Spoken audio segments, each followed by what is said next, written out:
आज का ये सत्संग है, जब दो दोस्त आपस में एक दूसरे के जानी दुश्मन बन गए। आज इस पर हम चर्चा करेंगे। आप लोग इस सत्संग वचन को बड़े ध्यान से सुनिए। परम पूज्य स्वामी जी महाराज ने सुनाया कि बच्चा, एक राजा था और एक सेठ। राजा और सेठ में बड़ी दोस्ती थी। राजा सेठ की हर बात को मानता था और सेठ भी राजा की हर बात को मानता था। दोनों में बहुत अगाध प्रेम था। एक बार राजा ने सेठ से कहा, सेठ, हम ही चाहते हैं कि एक बहुत आलीशान मंदिर बनवाया जाए, वह भी चंदन की लकड़ी का। आलीशान मंदिर बनवाया जाए। तो सेठ ने कहा, राजन, ये तो बड़ा उत्तम विचार है। यदि चंदन के लकड़ी का यदि मंदिर बना दिया जाए तो फिर क्या बात है। दोनों बहुत प्रसन्न हुए। कुछ दिन के बाद सेठ ने सोचा कि राजा मंदिर बनवाएंगे तो एक काम किया जाए कि जितना भी अपने मतलब देश में चंदन का पेड़ हो, सबको मैं खरीद लूँ, और जब कहीं पर भी पेड़ नहीं रह जाएगा चंदन की लकड़ी, सब मेरे पास रहेगा।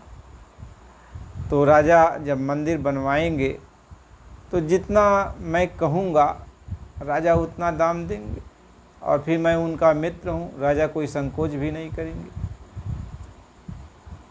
यह सोच करके सेठ ने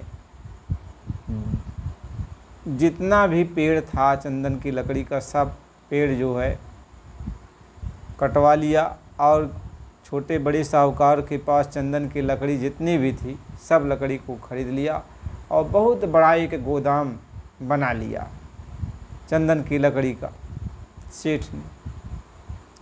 ऐसे कुछ दिन बीत गया। अब सेठ ये सोच रहा है कि हमारा तो बहुत सारा पैसा लग गया, लेकिन राजा अभी मंदिर बनवाने की घोषणा नहीं की, अभी मंदिर का काम भी नहीं हुआ। यह सोच करके अब वह उदास रहने लगा सेठ, और अंदर ही अंदर राजा से नफरत करने लगा, क्योंकि उसका पैसा तो अब लग चुका था और राजा के मन में अब यह बैठ ही नहीं रहा था, वह और कामों में व्यस्त हो गया। अब सेठ जो है राजा से इतना अंदर दुश्मनी करने लगा, तो राजा सोच में पड़ गया, क्योंकि मित्र था, कि यह सेठ इतना हमसे नफरत क्यों करता है। भाई दूसरा कोई आम आदमी होता तो राजा पूछता भी उससे, डांटता भी, सजा भी देता, लेकिन अब दोस्त, जानी दोस्त, अब राजा करे तो क्या करे, बहुत भाव चक्र में पड़ गया। और दोस्त से मिलना जुलना राजा का नित्य नियम था, लेकिन अब दोस्त के बिना जो है राजा परेशान। और ये जो है ये सोच रहा था कि हमारा सारा पूंजी जो है अब चंदन की लकड़ी में लग गया और राजा मंदिर बनवा ही नहीं रहा, इसलिए वह अंदर ही अंदर राजा से जल रहा था।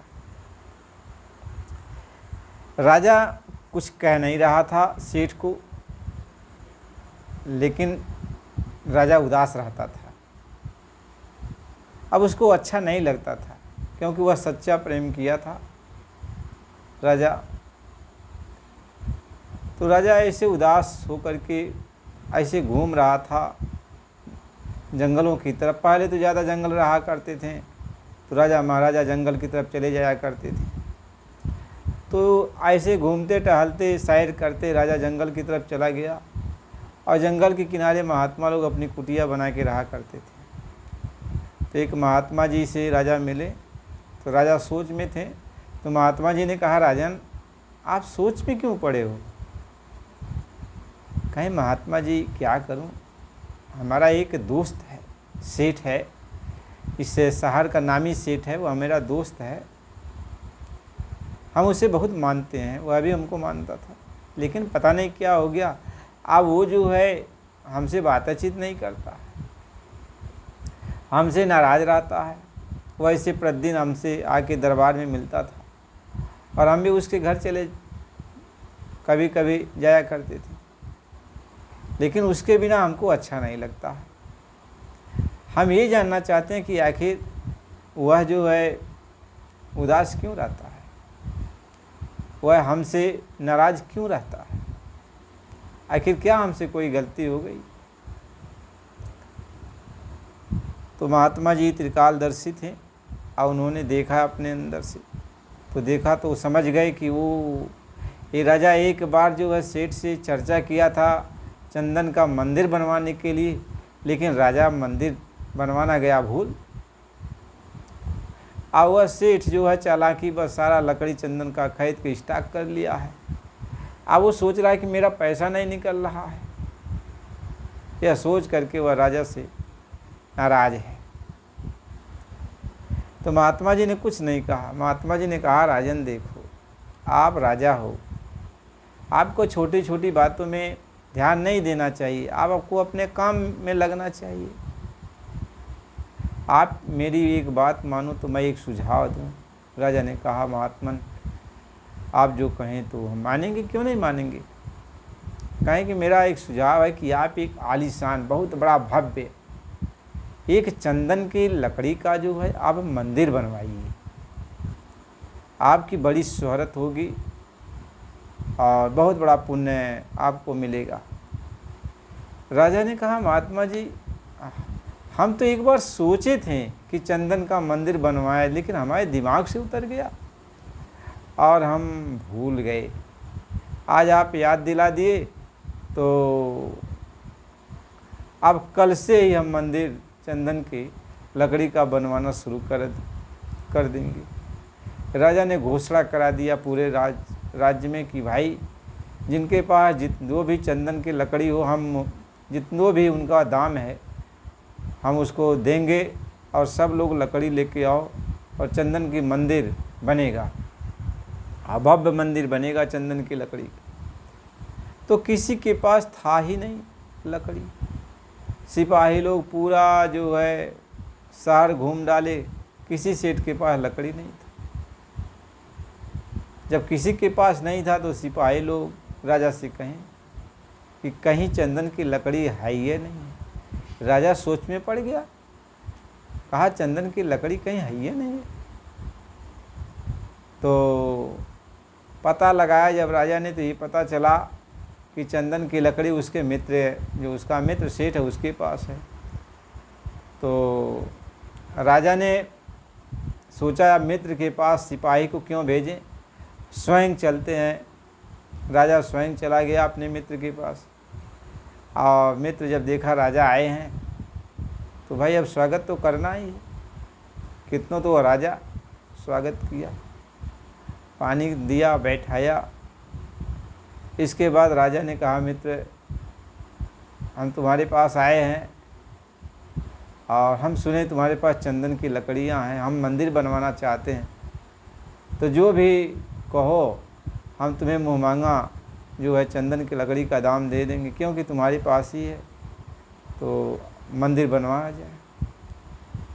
तो राजा से सेठ ने कहा कि राजन आप हमारे मित्र हो, हम भला इसमें सहयोग नहीं करेंगे, जो आपकी इच्छा हो आप देना, जो आपकी इच्छा हो आप देना, हम मना नहीं करेंगे, लेकिन आप मेरे पास जितनी भी लकड़ी है चंदन का आप ले जाइए और मंदिर बनवाइए। आप दोनों ही प्रसन्न हो गए, राजा भी प्रसन्न और सेठ भी प्रसन्न, दोनों एक दूसरे से गले मिले। फिर पहले जैसा जो है आपस में जो है बोल चाल, आपस में तालमेल, मित्रता चालू हो गई और बहुत बड़ा भव्य जो है ये मंदिर चंदन का बन के तैयार हुआ। और राजा ने मुँह मांगा इनाम, जितना भी सेठ कहा सब राजा ने सेठ को पैसा चुकता करा दिया कोष खजाने से। सेठ बहुत प्रसन्न रहा और मित्रता यह फिर चलने लगी। तो गुरु महाराज जी ये समझाते हैं कभी कभी स्वार्थ है ऐसा आड़े आ जाता है कि हम एक दूसरे के प्रति नफरत करने लगते हैं। स्वार्थ ही होता है जो दरार बन के खड़ा हो जाता है। इसलिए मित्रता करो तो निस्वार्थ भाव से करो, और स्वार्थ भाव रहेगा तो कभी तुम्हारा स्वार्थ पूरा नहीं होगा तो मित्रता टूट जाएगी। यदि मित्रता करते हो तो निस्वार्थ भाव से करो, निस्वार्थ भाव से करो, वही मित्रता चलती है। इसलिए प्रेमी भाई बहनों, इस बात पर अमल करना चाहिए, ध्यान देना चाहिए। छोटी कहानी की बड़ी बड़ी सीख है। गुरु महाराज जी बहुत कुछ समझाते हैं हम लोग। जय गुरुदेव।